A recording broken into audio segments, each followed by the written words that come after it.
గమనించాలి.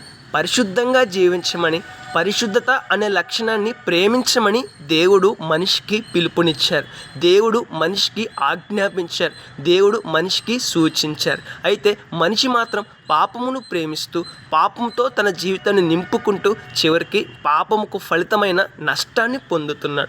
ఒకసారి ఆలోచన చేద్దామండి. దేవుడు చెప్పిన మాటలేంటి, నేను జీవిస్తున్న జీవితం ఏంటి? దేవుడు సూచించిన జీవితం ఏంటి, నేను జీవిస్తున్న జీవితం ఏంటి? ఒకసారి పరీక్షించుకోవాలి, పరిశీలన చేసుకోవాలి, మన జీవితాన్ని మార్చుకోవాలి. దేవుడు ఎందుకు పరిశుద్ధంగా జీవించమని మానవునికి బోధిస్తూ ఉన్నారు అనంటే, మానవుడు పరిశుద్ధంగా జీవించకుండా పాపమును ప్రేమిస్తే, పాపముతో జీవిస్తే రేపటి దినాన పరలోక రాజ్యాన్ని కోల్పోతాడు. శ్రేష్టమైన పరలోక రాజ్యంలో ఉన్న స్థానాన్ని కోల్పోతాడు. అందుకనే దేవుడు పరిశుద్ధంగా జీవించమని, పరిశుద్ధత అనే లక్షణాన్ని ప్రేమించమని మానవునికి పదే పదే చెప్తున్నాడు. ఒకసారి ఆలోచన చేద్దామండి. దేవుడు మాట్లాడిన ప్రతి మాట ఎంతో ముఖ్యమైనవి, ఎంతో అర్థవంతమైనవి, మానవుని మేలు కొరకే ఉన్నవి. మరి దేవుని మాటల ప్రకారం మన జీవితాన్ని మార్చుకుంటున్నామా? దేవుడు చెప్పినట్టుగా మనం జీవిస్తున్నామా? పరిశుద్ధంగా జీవించడానికి ఇష్టపడుతున్నామా? ప్రయాసపడుతున్నామా? ఒకసారి ఆలోచించేద్దాం. మన జీవితాన్ని మార్చుకుందాం, పరిశుద్ధంగా జీవిద్దాం. పరిశుద్ధ జీవితానికి ఫలితమైన శ్రేష్టమైన పరలోక రాజ్యాన్ని పొందుకుందాం. May God bless you all.